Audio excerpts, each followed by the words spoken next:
السلام علیکم سامعین، یقیناً آپ سب خیریت سے ہوں گے اور آج کی ویڈیو بھی آپ کو پسند آئے گی۔ بسم اللہ الرحمن الرحیم۔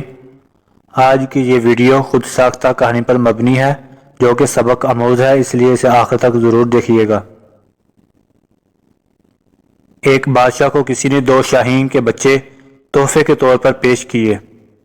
بادشاہ نے دونوں کو اپنی شاہینوں کی تربیت کرنے والے کے سپرد کر دیا تاکہ وہ ان دونوں کو تربیت دیں اور وہ شکار پر لے جا سکیں۔ 1 مہینے کے بعد وہ ملازم بادشاہ کے پاس حاضر ہوا اور کہا کہ ایک شاہین تو مکمل تربیت یافتہ ہو چکا ہے اور شکار کے لیے بالکل تیار ہے، لیکن دوسرے کے ساتھ پتہ نہیں کیا مسئلہ ہے کہ پہلے دن سے ایک ٹہنی پر بیٹھا ہے اور کوششوں کے باوجود ہلنے کا نام نہیں لے رہا۔ اس بات سے بادشاہ کا تجسس بڑھ گیا اور اس نے درباری حکیموں اور جانوروں اور پرندوں کے ماہرین سے کہا کہ پتہ لگائیں آخر وجہ کیا ہے۔ وہ بھی کوشش کر کے دیکھ چکے لیکن کوئی نتیجہ معلوم نہ کر سکے۔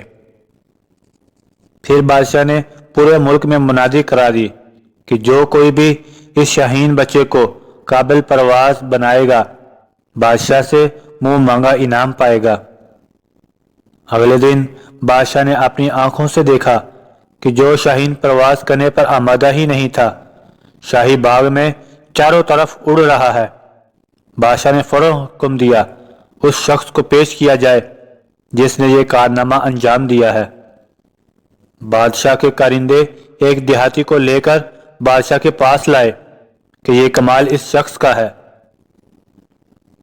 بادشاہ نے اس شخص سے پوچھا تم آخر کس طرح وہ کام کر گئے جو میرے دربار کے ماہر حکیم اور پرندوں کو سدھانے والے نہ کر سکے؟ کیا تمہارے پاس کوئی جادو ہے؟ وہ شخص بولا بادشاہ سلامت، میں نے صرف اتنا کیا کہ جس ٹہنی پر یہ بیٹھا ہوا تھا وہ کاٹ دی اور زمین کی طرف گرتے وقت جبلی طور پر اس کے پر کھل گئے اور پھڑ پھڑائے اور اسے پہلی دفعہ احساس ہوا کہ اس میں طاقت پرواز بھی ہے۔ بعض دفعہ ہمیں بھی اپنی طاقت کا اندازہ کچھ ہونے سے ہوتا ہے، اس لیے آزمائش سے ڈرنا نہیں بلکہ مقابلہ کرنا چاہیے۔ آپ سب سے گزارش ہے کہ ایک مرتبہ درود شریف پڑھ لیجئے۔ جزا اللہ عنا محمدا ما هو اہلہ۔ اس ویڈیو کو لائک کریں، شیئر کریں، کمنٹ کریں، خود بھی سبسکرائب کریں اور دوستوں کو بھی سبسکرائب کرنے کا کہیں۔ شکریہ۔